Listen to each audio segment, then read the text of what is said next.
Hi, everyone, and welcome to Cosmos the Shot. And here's to the supernova and the mystery of the zombie star. Cheers. Oh, cheers. Hey, wait. There we go.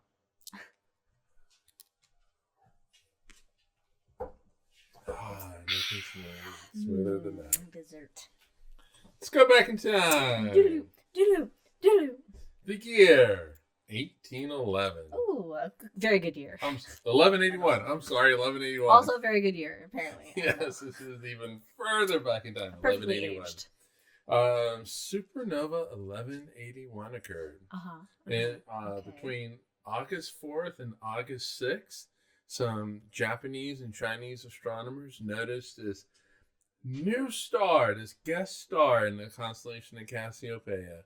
And that guest star was as bright as Saturn at its brightest, and it stayed in the sky. It was visible in the sky for like 185 days. Wow. Yes. It was visible for 185 days before it faded away, and it was the last pre-telescope supernova in our galaxy. Really? Yes. What? Wow. Yes. That was so long ago. I know. Yes. All right. Well. All right. But there's a mystery. Yes. Indeed. Surrounding this supernova. Sherlock's on the case. Who did it? Well, Colonel that's Mustard. just it. That's a great question. Colonel Crab.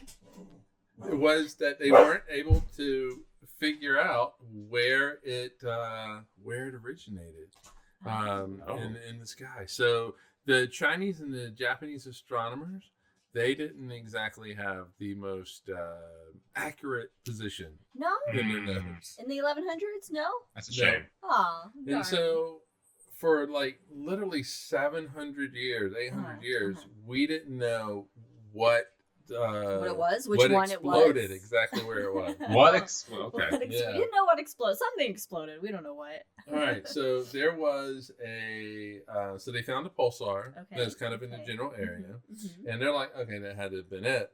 But however, they did some little bit more studying on that pulsar, and they found it was actually too old to be supernova 1181.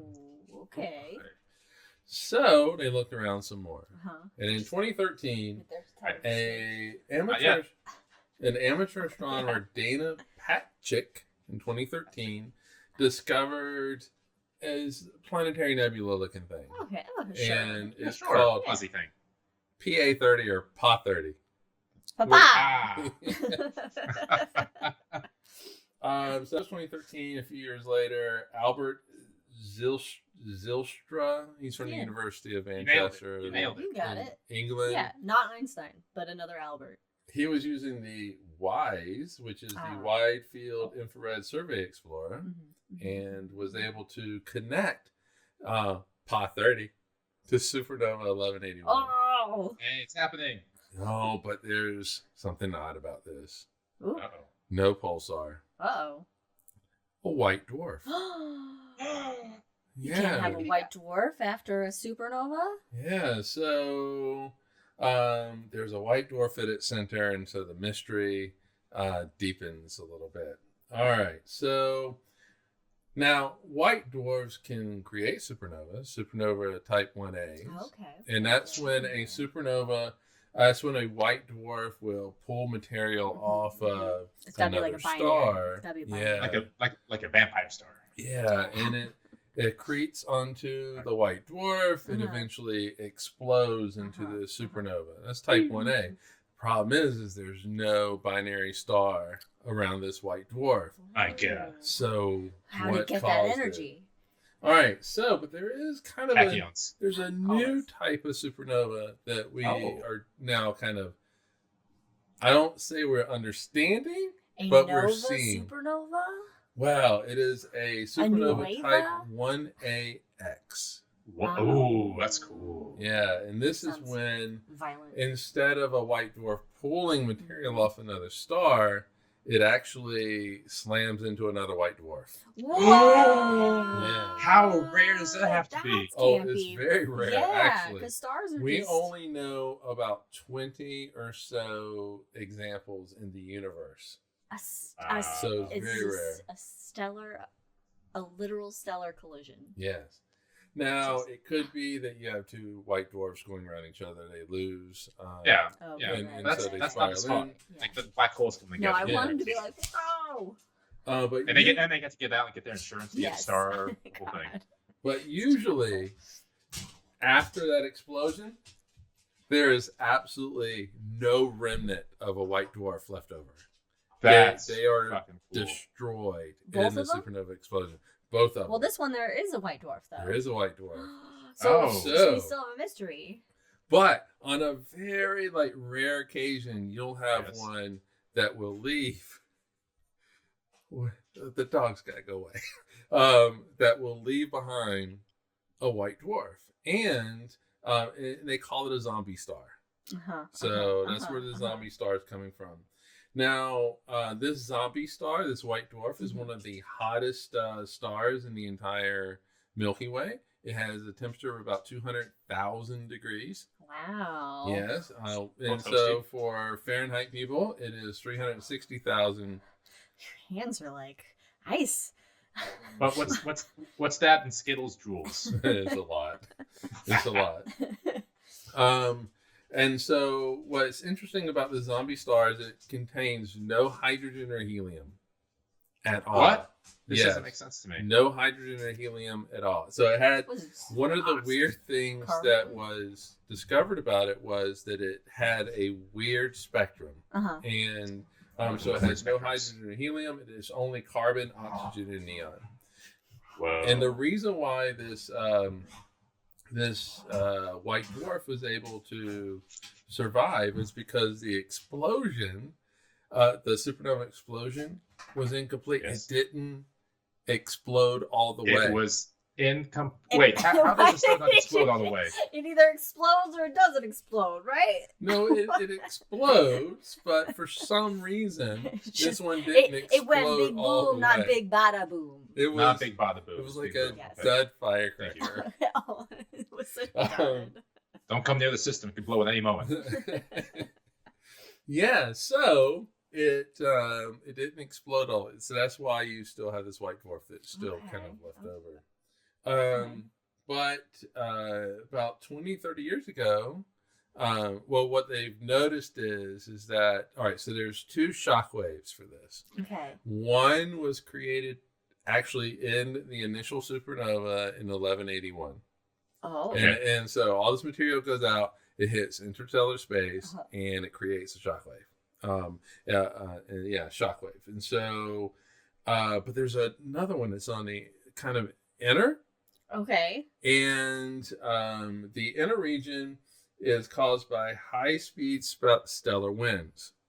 All right. These high-speed stellar winds are going about 16,000 kilometers per second, or about 10,000 miles per second. Paltry.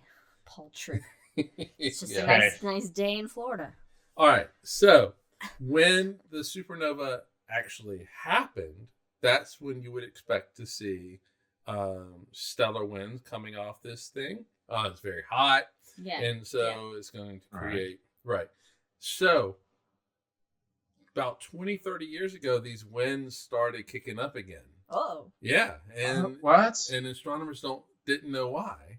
And they have an idea. The data doesn't exactly support it in a lot of ways, but Well, what's the they have idea? an So the idea is that when you have stellar winds right now, that means that this white dwarf is kind of reignited. Yeah, okay, but it must have had some matter Right. acclimate. You know what word I'm saying. Right. So what they Accumulating. think happened Appreciate it. is that the reason why this white dwarf is reignited again is because the explosion was not complete. It was not as powerful as it should Time be. delayed. So the material didn't have enough speed Oh, to so it's leave falling it. back So it's onto it. falling back. Oh, like Onto a it. stellar accordion. It's like raining supernova That's better. remnants. Yeah, on it. and That So- sounds better than what I said. And so it started Accordion. falling back onto the white Okay, we're dwarf braining. only about 20, 30 years ago. That's it. Yeah. Wait. So it goes out, right? Boom. Okay. It goes Is this pretty like far. a mini? Is this like a mini universe collapsing on So itself? it takes a little bit of time for it to fall back onto the white dwarf. Well, that's a long time. Well, in our standards, Well, that's true. How far away is it? 7,000 light years. Oh, okay. That's not bad. So 7,030 years ago, it started. Yeah. Reigniting. So explosive. And so the material falls, it ignites back onto ignites the white ignites. Wow. That's a very relative term. It's not like this dead star is Right. It's not like the movie Sunshine. right. And so the mystery though right now is that we have been seeing it decline in brightness. So it's getting dimmer. Okay. But if you have this material falling onto it, it's igniting, creating these stellar winds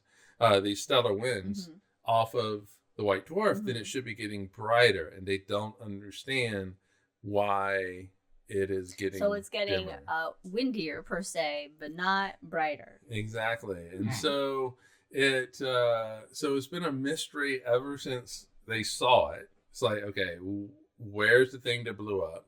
They finally found it, and then that opened up all these other mysteries surrounding it. Right. They were expecting to see like a pulsar, a neutron star, something like that. No, it's a white dwarf. Well, what the hell was that? What caused that? There's no binary going around it, so it wasn't a type 1. And so space is just one big vacuum of worms. Yeah. Vacuum of worms. Okay. All right, so my sources for this. Oh. Yes. Look at us citing our sources. Yes. CNN, Harvard, BBC, University Today, Earth.com, and of course Wikipedia. We always use Wikipedia, right? Hey. And that is the story of the supernova and the mystery of the zombie star. Follow us in all things. Check out all of our shows and all of our other shots. And cheers. We'll see you next time. Bye. Bye.